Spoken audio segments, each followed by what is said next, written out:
Comfortable? If getting a mortgage were this easy, You need a bag for this? you wouldn't need Century 21. Real estate for the real world. Ask about our Connections program. For an office, call 1-800-4HOUSES. All my life, I wanted to be the Korean Nolan Ryan. Now, I want to be the Korean Big Mac.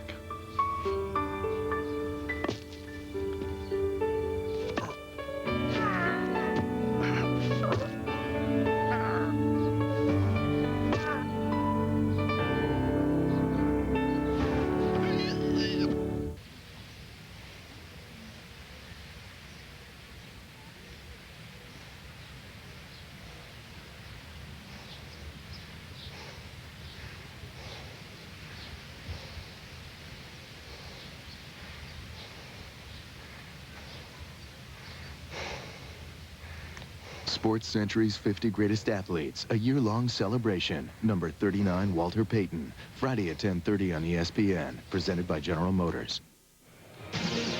Back in New York, where the Denver Broncos are on the clock, and now best athlete available board, Mel Kiper. Well, some good offensive tackles, Chris. John Jansen, an outstanding right tackle. I think you look at Cecil Collins. Be interested to see if Miami can move into the second round, acquire his services. I like Mike Peterson. Though he doesn't have great size at 6'1", they have 233, but a great coverage linebacker and every down player. Sean King, Tulane, be a great second-round pick for somebody in Tampa Bay. Some other teams looking at him possibly. Peerless Price has some return skills as well as being a big play wideout. And Charles Fisher, big corner with some recovery speed, really came on strong as a senior. Cameron Spikes moved up after a great individual workout to seize that top guard spot. Poindexter has to see if he has to sit out the year or he'll be back with the knee injury. And Kevin Falk, running back, has also some kick return skills. Those are the players that the Broncos are looking at, or maybe someone else. We'll go to Denver with Tom Jackson when we return.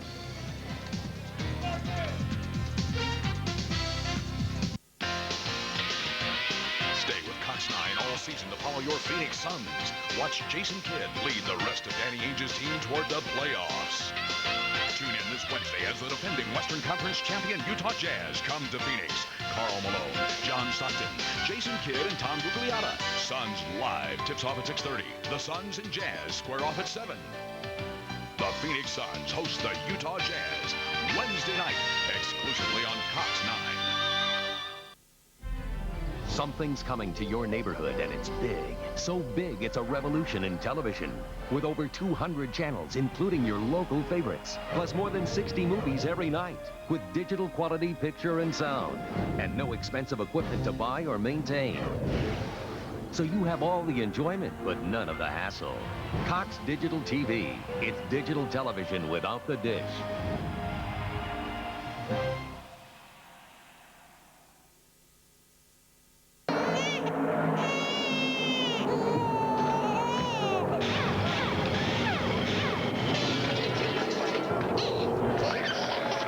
Goody's Body Pain 500 tomorrow at 1. NASCAR on ESPN.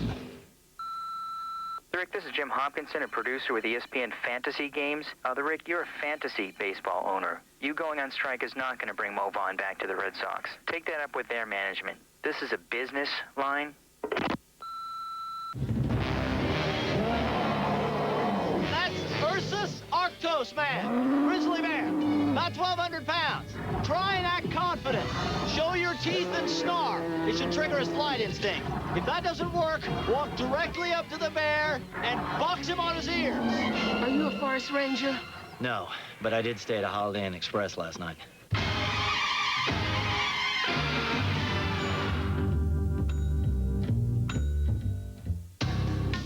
Over the years, a lot of businesses have put their names on one line of trucks. The one that's overall the most powerful line of pickups on the road. The one that was first to offer quad cab versatility. And the first and only full-size pickup to receive J.D. Power & Associates' Most Appealing Award 4 years running. We understand this name thing.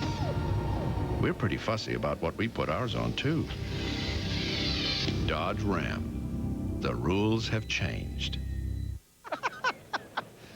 Welcome back to New York, and, you know, they're punchy about 5 hours in. But the Denver Broncos, who picked Marcus Nash, wide receiver, first last year at the bottom of the first round, now have made their selection. With the final pick in the first round, the Denver Broncos select Al Wilson, linebacker, Tennessee. Well, Tennessee, 2 years in a row in the first round for the Denver Broncos. Al Wilson.